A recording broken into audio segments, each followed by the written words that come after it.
Now, an upgrade business idea of 19-year-old Aisha Vanessa Liman seeking to transform local grains like maize and millet into breakfast cereal has got President Akufo-Addo committing his one-month salary to see to its takeoff. Aisha, a senior high school leaver from Gunu in the Sisila West District of the Upper West Region, beat 9 others in the first ever business presentation contest, dubbed Presidential Pitch, to win the ultimate prize of 50,000 cedis. The prize money, together with the president's 25,000 cedi salary, is expected to be channeled into the winning business plan. Elting Brobe's report. The presidential pitch contest was announced early this year for young persons between the ages of 18 and 35 to present business ideas for support. At the close of entry last month, 2,000 individuals had applied with varied business proposals ranging from agribusiness, ICT, housing leading the park. The entry was, however, shortlisted to 10, and today they presented their ideas to President Akufo-Addo and a 6th panel of judges. GrainCo produces charcoal using mechanized carbonation of agricultural post-harvest residues. Breakfast is said to be the most important meal of the day. Therefore, Vanelim encourages Ghanaians to take breakfast serious. I'm leading a team of 4 university graduates who are united by a common goal to change how people drink and access coconut water. After 2 minutes of presentation, followed by a question and answer session, 19-year-old Vanessa Aisha Liman from Gunu in the Sisala West District of the Upper West Region, whose agro-business idea seeks to transform local grains like maize and millet into breakfast cereal, won the hearts of the judges. She took home the ultimate 50,000 prize money to help grow her business. Ladies and gentlemen, it's yours for the applause. Vanessa Aisha Liman. President Akufo-Addo also donated his 1-month salary to her. But beyond that, the president is promising to create the needed business-friendly environment to enable startups to flourish. For special attention and a personal donation of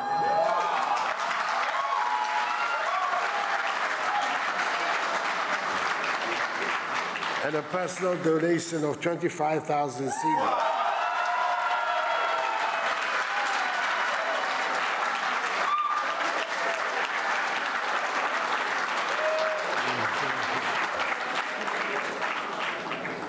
From me, in addition to what the 50,000 the ministry is to give her. By the way, that is 1 month's salary.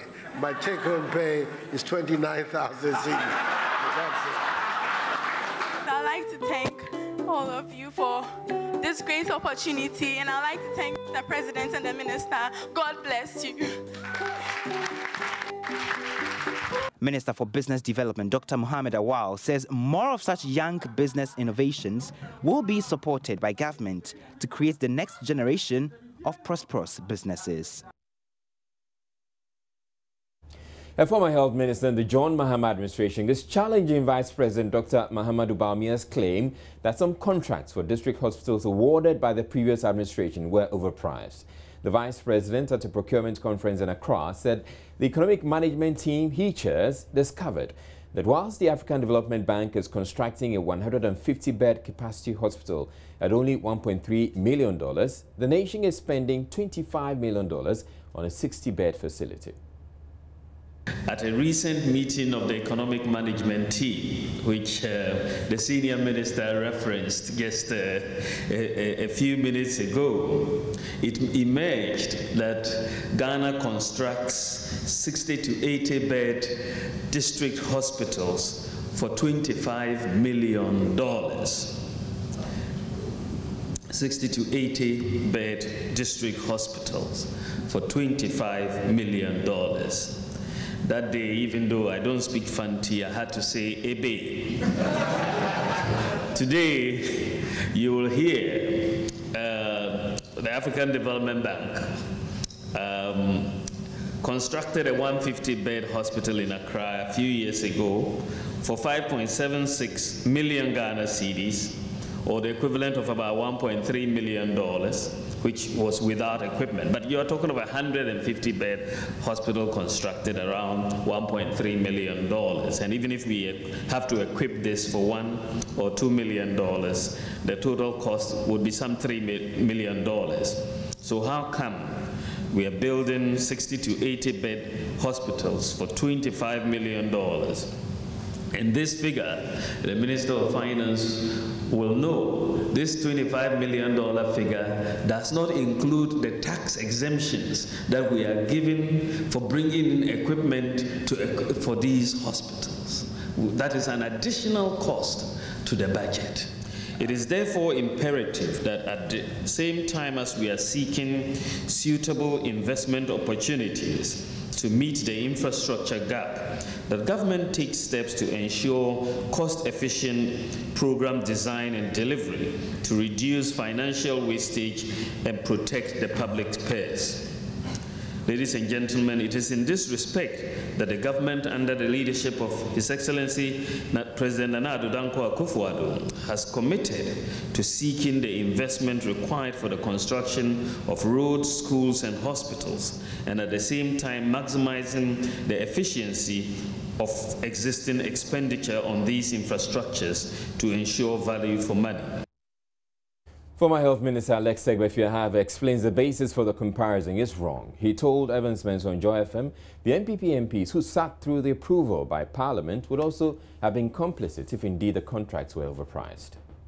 I'm at a loss as to how I'm supposed to deal with this comparison. One, with the little knowledge I have, as I've said many a time, if I go and I want to buy a vehicle, if the engine is 1.6 engine and the engine on the same vehicle is 2.3 liters and one is 1.6, I can bet my bottom dollar that the price will never be the same. So what is under the hood or what is actually within the item you are buying or what items you are getting would depend or would change the price of the contract completely. So you may be comparing apples with oranges. In other words, they are all fruits, but they're actually very different. So without looking at the contract which is referring to in the ADB, to decide what was going into that hospital, and then looking at the contract that we had signed as a government, how do you make a genuine and a fair comparison of what you are actually paying for? So I think that without getting the details of both contracts, it's something that politicians commonly do, but I think it is not the right way to go, especially at the level of the vice presidency. It is important that you get a little bit more detail of what the contracts entail, and then when you speak with a certain level of authority and do the comparison at that time so that people can not just simply on the beds, because hospital construction involves a lot. Even if you hadn't, for example, got the land and you were even going to purchase land where you were going, it can change the price of what you were going to buy or deal with completely if you were not going to get it by compulsory acquisition, and the compensation was involved for land, etc. So there are many factors, and without looking at what each contract is doing, I think that it's an unfair comparison. That is number one. At what point does any contract that is signed at this level at what point does it not involve the minority of any government? Because it goes through Parliament. The first thing that you have to take note of is that it will originate from a ministry, which is government of the day. It then moves from the ministry to cabinet, where there's an approval given. And then from cabinet, it goes to Parliament. Parliament will immediately send it to the subcommittee that oversees it. Mostly two, one for the health side and one for finance. So they will both look at the figures at that subcommittee level. And that, at that point, it involves members of all the political parties that are in Parliament, mostly the majority and the minority. In another development, Health Minister Kweku Agyeman says some 54 health facilities abandoned across the country should be ready for use this month. Joy News has cited documents detailing some 11 such facilities yet to be put to use. Kweku Agyeman explains the facilities have not been abandoned, as has been suggested, and that government is now working to equip them. There are about 54 uncompleted facilities across the country. 54? Yes, not just the Ofanko type. No, but ones that have been actually contracts awarded by the ministry. About 10 polyclinics in Greater Accra, which haven't started. We are commissioning 6 polyclinics in the central region. Get information they completed maybe by end of this week. Early next week, we will go and do some final inspection and see if we can take over and start running them. There are district hospitals to 2 contractors, Eurojets and NMIs, that we are grappling with. One is in trouble a bit, and we are working through finance to see how best we can get it done. The indication we have seems to be like they have overdrawn more than works done, and money left from the records isn't something that we want to believe can complete the project. So the Minister of Finance had actually commissioned a value for money audit. When that is completed, we've put a financier to work on that. The Kwai Hospital expansion is ongoing. Now we've sent a contractor there. We've also funding to support what he can do to do the expansion. Soon that project will also commence. We are sending, how do I call it? Cabinet has already approved for some facility to be taken. We're sending to Parliament for approval to look at Bolga to complete the whole thing. That's about $20 million to work on that. We are placing before Parliament again the phase 2 money for University of Ghana Medical Center, $50 million in a moment from tomorrow. I want to believe that we have to get that thing approved by Parliament by close of Friday latest. But are we meeting the mid-July deadline for the UGMC? Yes, we're on course. That is why I'm saying that, stressing that we should get that money by close of work this week, and then we'll get there. We have a committee which is on site. The contractor is back on site. We are bringing some of the Israeli professionals that were supposed originally to have come to join with us to see to operationalization. So we are on course. The committee is there. They had a meeting, was on Friday also again. In another development, Health Minister Kukwaju Mamenu has rejected suggestions banning public officials and appointees from seeking medical care abroad will compel the government to improve the country's troubled healthcare system. According to him, such a fiat would amount to curtailing their freedom of choice. Some members of the public, following President Akufo-Addo's directive over the weekend that ministers are to cease foreign trips unless they are sanctioned by the Chief of Staff, have suggested a similar ban be introduced for appointees seeking medical attention abroad. The Health Minister, however, disagrees. I don't think so. Why not? There are certain things that we cannot do in this country. We can't do kidney transplant, even if we have your own money. Oh, but even for the foreign trips, there are exceptions. Right. So it will always be down to exceptions. But I'm saying because this one, for instance, the Chief of Staff was applying her discretion, and now there are guidelines. Can't we have guidelines that no government appointee should go for medical care outside if A, B, C, and D are available for him here? Is that something you support? If that person is sponsoring himself. No, of course. Because, you see, we are not saying that the people who go to the hospital now, they are sponsored by the state or not. It's not about the money they use. Right. It's about commitments to our local healthcare system. What I'm saying, would you support that? I don't think I want to take away anybody's choice and preference. Mr. Ajimamenu, you're a health minister. Yes, I'm a health minister. Isn't that a vote of no confidence in the system you superintend over? What is it? I have confidence. I go there. And so your colleagues, you should encourage your colleagues to do same. He wants to travel outside to do his thing, and you say that bring a guideline from the ministry because of the facility you have confidence in it, so by all means go there. Consumer choice. I can't take it away from anybody. What we focus to do is try to improve on quality care and bring some efficiency into the way we do health service provision in our country. That is my hallmark. That is what I'm focusing myself to try to do as a legacy for this country. But for me to ban people from exercising their free will, discretion, and choice and preferences would be a difficult task for me to do. The directive, according to Deputy Chief of Staff, is to ensure that ministers stay on in the country to execute their duties. Now, the head of European Studies at the University of Ghana, Professor Ransford Jampo, joins us with his own thoughts on the matter. Thank you for making time, Professor Jampo. Now, would you agree the presidential travel ban is a laudable initiative? Yeah, why not? It's a great initiative. In my view, it will save us from needless dissipation of resources of the states. And so I think it's not a total ban. I'm told it's something that is temporal, and they want to put in place measures to streamline travel, and so we can know under what circumstances we have to travel. Because, I mean, it isn't all the time that people travel out of the country just, for the sake of it. Sometimes you need to represent the interests of the country and to project a certain image of the country, and you need to contribute to national, international discussions that are being held, on the global scene, and all that. And so it's not every time that traveling out of the country will be bad, but I take serious issues with sometimes a tendency to travel just for traveling's sake because of per diems. And then, as I'm sure you may have read, I'm also taking issues with the fact that some people just traveling in and out of the country, just be attending lectures.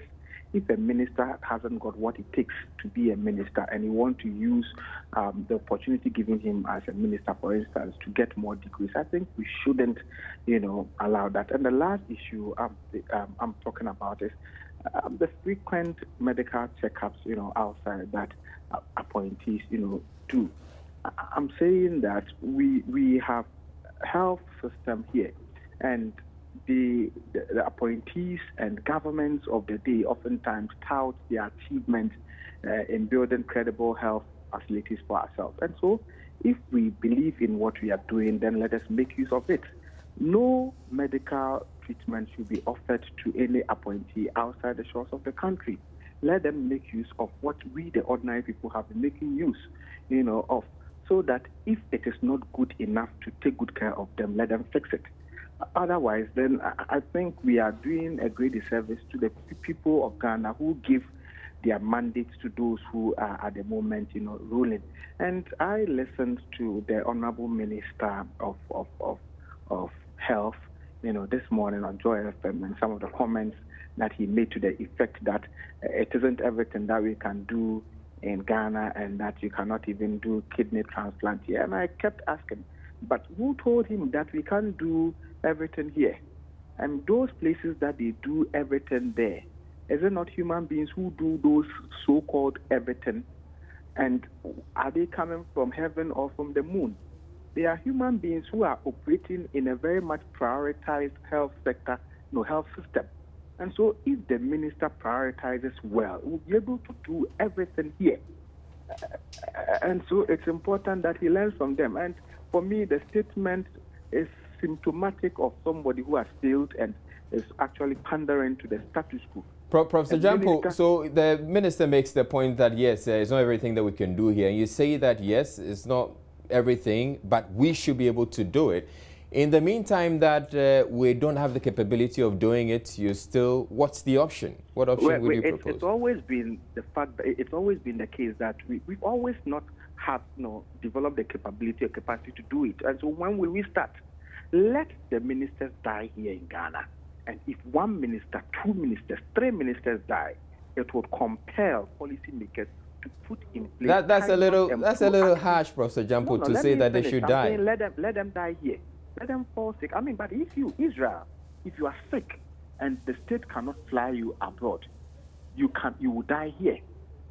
You are sick and you cannot afford to be thrown out of the country. You will be mercy of a very weak medical facilities here, and you will die. And if you, who is the ultimate repository of the sovereign power that is exercised by the appointees, if you would die here, why should the minister die abroad? Let them also face the situation here. Let them be sick. Let them subject themselves through our local medical treatment. If it works for them, so be it. If it doesn't work for them and so they have to die, let them die. And if you have ministers dying, it will compel policymakers to put in place proactive measures aimed at fixing our challenges at the health sector so that we can deliver, we can administer better health system, for the people. All right, thank you very much, Professor Jampo. Professor Jampo is head of European Studies at the University of Ghana. You're watching Joy News Prime. We're taking a break and still ahead in the bulletin. Adenta Municipal Assembly to demolish over 100 homes said to have contributed to last week's floods in the municipality.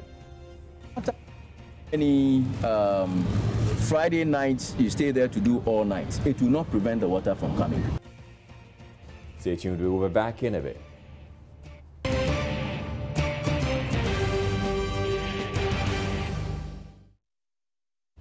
The Adenta Municipal Assembly has announced a planned demolition of over 100 houses said to have contributed to one of the worst incidents of flooding in the area during last week's downpour. At least 2 deaths were recorded in the floods, which affected several homes. Municipal Chief Executive Ni Noi Eduma on Monday took some journalists around some of the affected areas in the municipality. Efwa Evans-Chinre reports.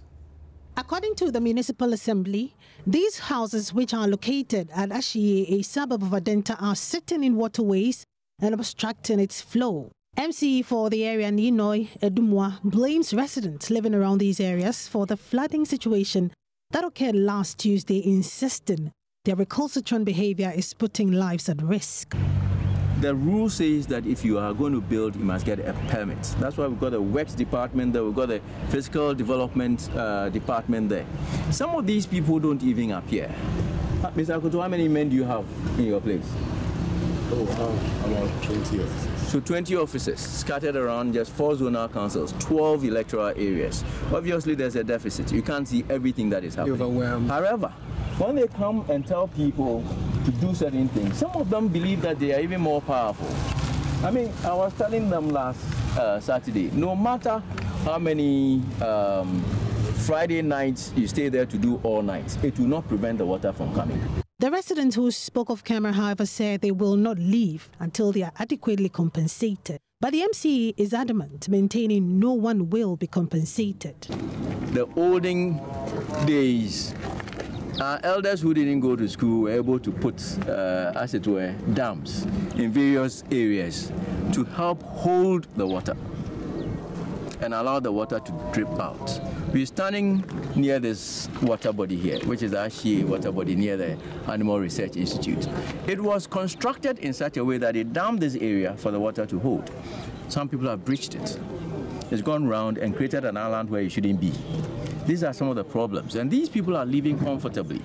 However, when the problems come and they're inundated with the water, they will start shouting that the Adenta Municipal Assembly isn't doing enough for them. This is the time where we must look at what has to be done. In the interim, the Municipal Assembly has been taking some steps to avert flooding in the area with the help of sub-NADMO officials and have begun dredging waterways in these areas. We're taking a break now. Business News is next.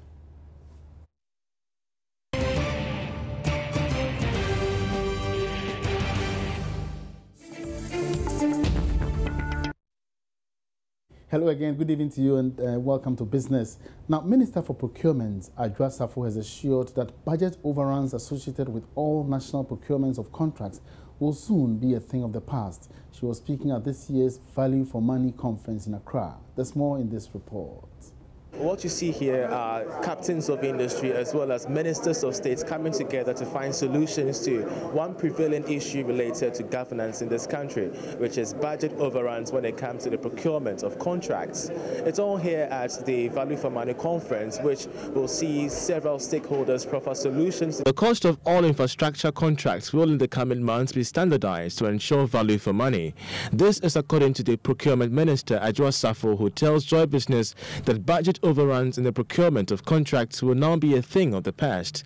This follows a World Bank report which shows that even though Ghana needs about $1.5 billion for investment in infrastructure projects, the country loses $1.1 billion to project delivery inefficiencies. She was speaking at a Value for Money conference ongoing at the Marriott Hotel in Accra. There's efficiency and openness in the system, we will be able to save ourselves that money that can be diverted into other projects. So we commend the Vice President for such a forum, and being the procurement minister, we're all here to Jojo and see how we can come out with standardization for projects, mainly that of hospitals, schools, and then hospital, schools and roads, so that you have contractors who come in and there are standard prices for building a 3-classroom block. You can't go above it, you can go below it. And the same with roads. 1 kilometer road should cost the same all over the country, but now what you find is that there are variations in the pricing.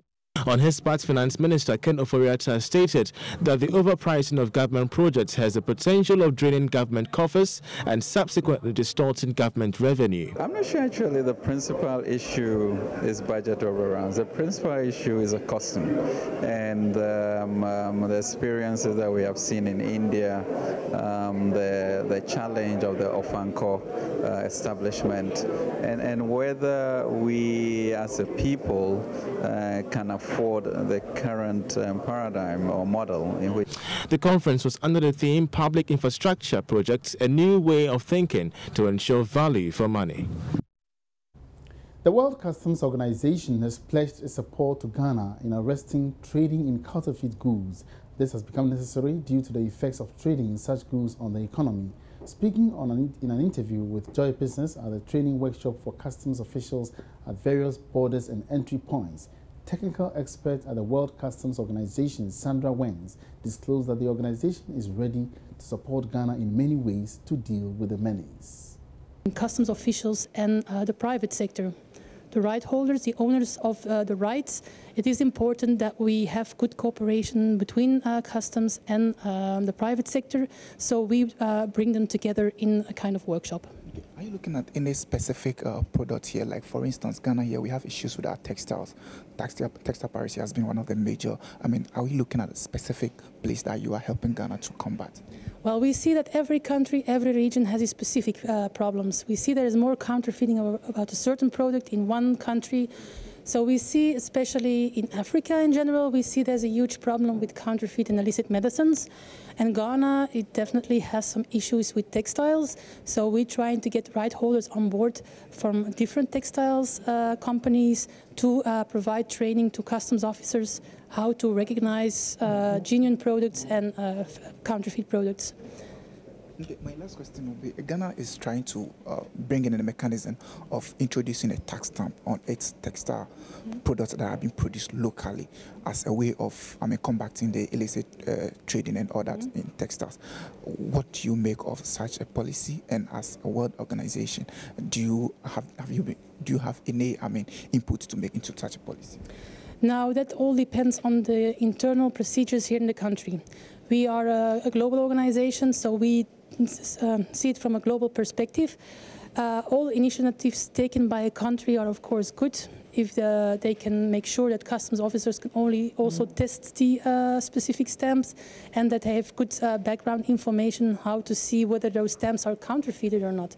Not even the product, but also sometimes the stamps are counterfeited. So, thank you very much. The Brand Ghana office has been replaced with a committee tasked to market the country to the rest of the world. That's coming from Acting Chief Executive of the Ghana Tourism Authority, Akwesi Agyeman. The new committee is made up of members of the Ghana Tourism Authority, the Ghana Investment Promotion Center, Ghana Exports Promotion Center, and the Free Zones Board. The Brand Ghana office was established in 2009 by the late President John Evans Atam Hills to help package the country's values, heritage, socio-economic and political environment to the outside world. Mr. Akwesi Agyeman tells Joy Business the change has become necessary to help increase the tourism sector's potential to national development. GATOV, Hotels Association, Tour Guides Association, Car Rentals Association, everybody will be coming and they will tell us, maybe add this, take this thing out. And in July, and then when we launch, that becomes the one-stop shop for everything tourism in the country. Okay, so what has become of the Brand Ghana office? What has become of this office? Okay, so currently the Brand Ghana office doesn't exist. What we have done is to form a committee of minds. GIPC is one of the main agencies that promote Ghana when it comes to investment. We do marketing and promotion of Ghana as a destination, and then we have the Export Free Zones Board and the Ghana Export Promotion Authority. So we formed a small working group to look at Brand Ghana. How do we sell it? In our way, we sell it currently with our culture and our warmth and our rhythm. GIPC says Ghana on the go. So we want to find a common ground where all these things can sync. And so when you go out there, whether you are promoting investment, whether you are promoting tourism, there's one voice and there's one message that we're delivering to the rest of the world. And that's all in business tonight. Many thanks for watching. My name is Emmanuel Abuaji. Have a good evening.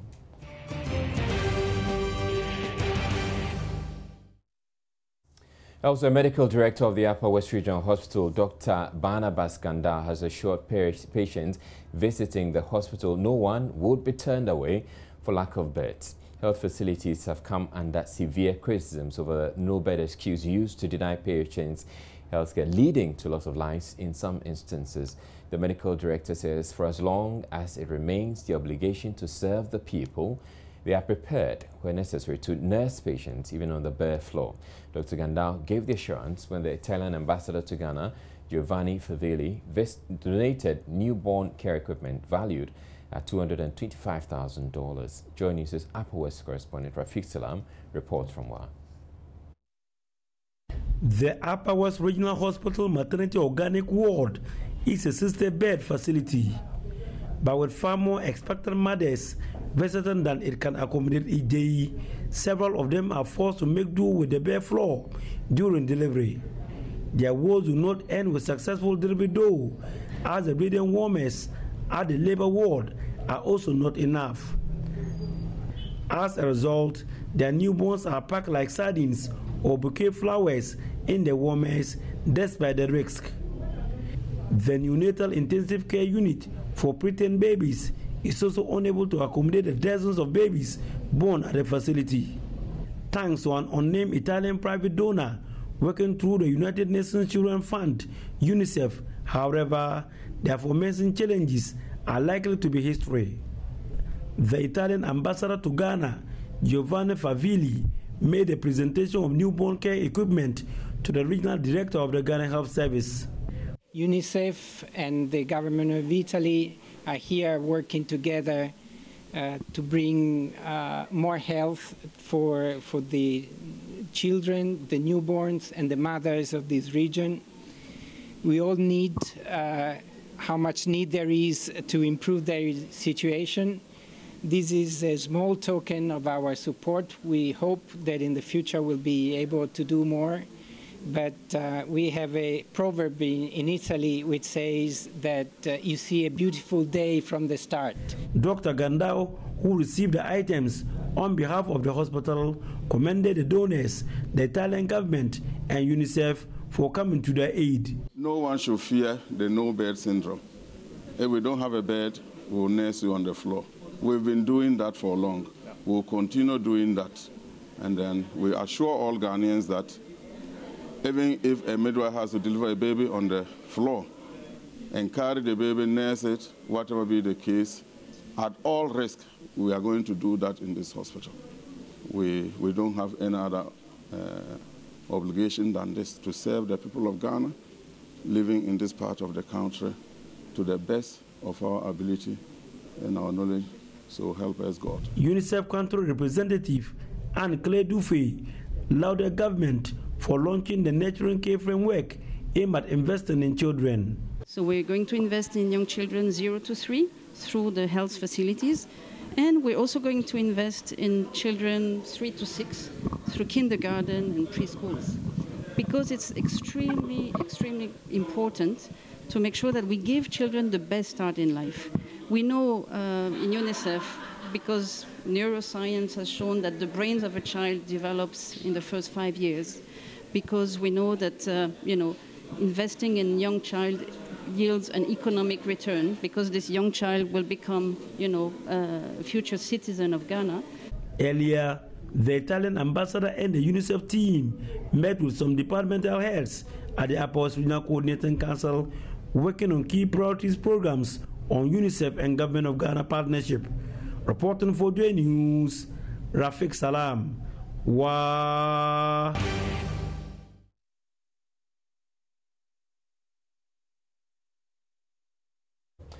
And in the headlines here on Joy News Prime, former Health Minister Alex Segwefia challenges claims by Vice President Mamadou Bawumia that some contracts for the construction of district hospitals in the previous administration were overpriced. 19-year-old senior high school leaver takes home presidential salary for a month with a winning business idea.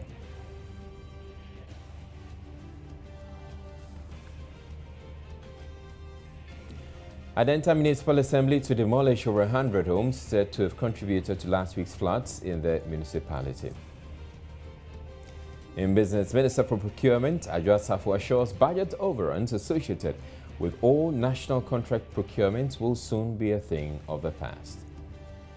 And that'll be it for the Bulletin. My name is Israelite.